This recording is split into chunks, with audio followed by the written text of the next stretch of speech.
আসসালামু আলাইকুম আরহামাতুল্লাহ। আজ আমরা মানবদেহের বিস্ময়কর তথ্য জানব। মহান আল্লাহর অপূর্ব শিল্পকর্ম মানবদেহ। পবিত্র কোরআনে তিনি নিজেই তার এই শিল্পকর্মের সৌন্দর্যের কথা উল্লেখ করেছেন। এরশাদ হয়েছে, অবশ্যই আমি মানুষকে সৃষ্টি করেছি সর্বোত্তম গঠনে। সূরা ৩ আয়াত ৪। আল্লাহ তাআলা মানুষকে দৈহিক অবয়ব এবং আকার আকৃতি, আচার ব্যবহার ও মনুষ্যত্বের মাধ্যমে অন্য সব প্রাণী অপেক্ষা সুন্দরতম করেছেন। আকার আকৃতির বাইরেও আল্লাহ তাআলা তাকে জ্ঞানী, শক্তিবান, বক্তা, শ্রোতা, স্রষ্টা, কৌশলী ও প্রজ্ঞাবান করেছেন। তিনি এটিকে যেমন নিপুণভাবে সৃষ্টি করেছেন, তেমনি এটি পরিচালিত করেছেন সুনিপুণভাবে। এতে তিনি তার সৃষ্টির অসংখ্য অগণিত নিদর্শন রেখে দিয়েছেন। পবিত্র কোরআনে মহান আল্লাহ তাআলা বলেন, সুনিশ্চিত বিশ্বাসীদের জন্য জমিনে অনেক নিদর্শন রয়েছে এবং তোমাদের মধ্যেও তোমরা কি অনুধাবন করবে না? যেমন মানুষের চোখের কথাই ধরা যাক। চোখ আল্লাহর সূক্ষ্ম কারিগরির একটা নিদর্শন। কোনো বস্তু দেখার জন্য মুহূর্তের মধ্যে আমাদের চোখ ও মস্তিষ্কে কত কিছু ঘটে যায়, সেটা অনুমানের অতীত।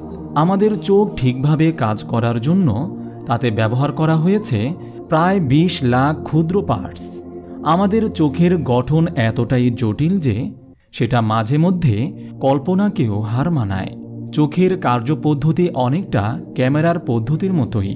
বলা যায় চোখই পৃথিবীর সর্বশ্রেষ্ঠ ক্যামেরা।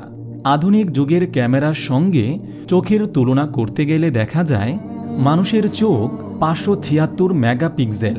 এর ফলে আমরা চোখ দিয়ে প্রায় ১ কোটি রং আলাদাভাবে দেখতে পাই। চোখের পাতা কাজ করে ক্যামেরার শাটারের মতো।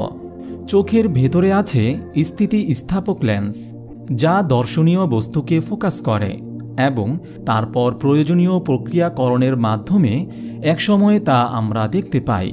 এই প্রক্রিয়াকরণ চলে কয়েক মুহূর্তের মধ্যেই।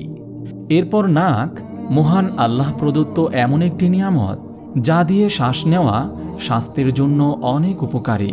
এতে সরাসরি মস্তিষ্কে অক্সিজেন যোগানোর কারণে মস্তিষ্কের সক্রিয়তা বাড়ে। পাশাপাশি নাক আমাদের শারীরিক প্রতিরক্ষার সম্মুখ সৈনিক হিসেবে কাজ করে। ঘ্রাণ থেকেও যেমন আমরা সতর্ক হই, তেমনি নাক অনেক দূষণ থেকে আমাদের রক্ষা করে। নাক অনেকটা ফিল্টারের মতো কাজ করে। ধুলা, ব্যাকটেরিয়া, ভাইরাস সহ অনেক কিছুই ফিল্টার করে ফুসফুসে অক্সিজেন সরবরাহ করে। এভাবে স্বাস্থ্য সুরক্ষায় প্রাথমিক ভূমিকা পালন করে নাক। আর নাক দিয়ে শ্বাস নিলে রক্তে অক্সিজেনের সরবরাহ বাড়ে। আমরা প্রতিদিন ২৫,৯২০ বার শ্বাস নেই। শুধু নাক নিয়ে চিন্তা করলেই বোঝা যায় যে মহান আল্লাহ তাআলা আমাদের কত বড় বড় নিয়ামতে সমৃদ্ধ করে রেখেছেন। মানুষের মস্তিষ্কে আছে ১০০ বিলিয়নেরও বেশি নিউরন বা নার্ভ সেল। একটি গমের দানার সমপরিমাণ মস্তিষ্ক টিস্যুতে ১ লাখের মতো নিউরন থাকে, যেগুলো পরস্পরের সঙ্গে ১ বিলিয়ন বন্ধন তৈরি করে। মস্তিষ্কে প্রায় ১০,০০০ রকমের নিউরন রয়েছে। মস্তিষ্কের আদেশ এসব নিউরনের মাধ্যমে বৈদ্যুতিক তরঙ্গের আকারে পৌঁছে। এসব তরঙ্গের গতি ঘন্টায় ৪০০ কিলোমিটার বা তারও বেশি। প্রতিদিন মস্তিষ্কে ১২ থেকে ২৫ ওয়াট বিদ্যুৎ উৎপন্ন করে, যা লো ভোল্টেজের এলইডি জ্বালানোর জন্য যথেষ্ট। আর শরীরের যে কোনো অঙ্গের চেয়ে মস্তিষ্কে অনেক বেশি পরিমাণ শক্তি উৎপন্ন হয়। আমরা শরীরের প্রয়োজনে যেসব খাবার খাই, তার ৫ ভাগের ১ ভাগই খরচ হয় মস্তিষ্কের শক্তি উৎপাদনের পেছনে। এই খাদ্য ও অক্সিজেন পৌঁছে দেওয়ার জন্য ১০৪০ থেকে ১০৮০ লিটার রক্ত পরিবাহিত হয় ২৪ ঘন্টায়। মজার কথা হলো, মস্তিষ্কে ২২ লাখ সেল আছে। মানুষ তার মাত্র ৩% ব্যবহার করে। খুব বেশি মেধাবীরাও ১০ থেকে ১১% বেশি ব্যবহার করে না। এভাবে হাতের আঙ্গুলের মধ্যেও মহান আল্লাহ তাআলা তার অসীম শক্তির চিহ্ন রেখে দিয়েছেন। মহান আল্লাহ তাআলা পবিত্র কোরআনে ইরশাদ করেছেন, আমি তার আঙ্গুলের অগ্রভাগ সমূহ পুনর্বিন্যস্ত করতে সক্ষম। সূরা কিয়ামা আয়াত ৪।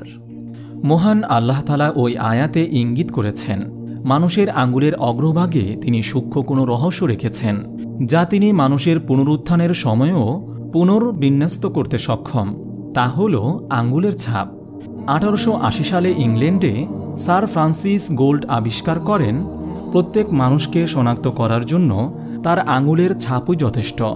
বর্তমান বিশ্বে বিভিন্ন অপরাধী শনাক্ত হয়ে যায় হাতের এই আঙুলের ছাপের মাধ্যমেই।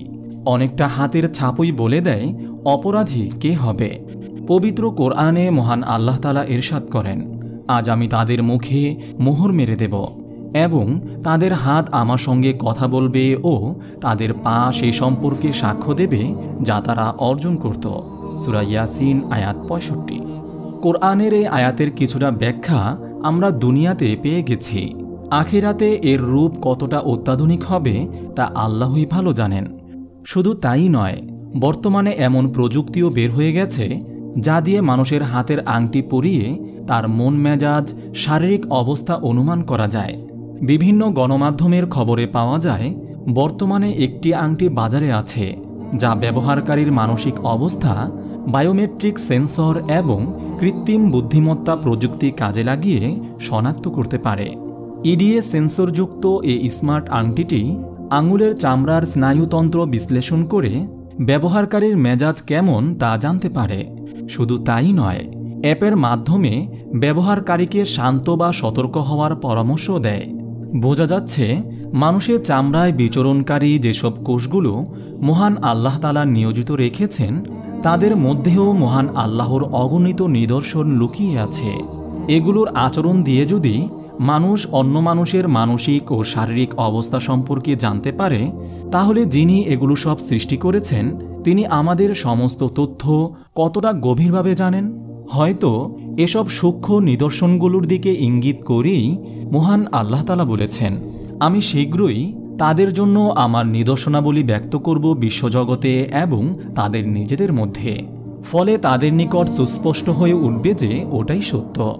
এটা কি যথেষ্ট নয় যে তোমার রব সব বিষয়ে অবহিত? সূরা ফুসসিলাত আয়াত 53।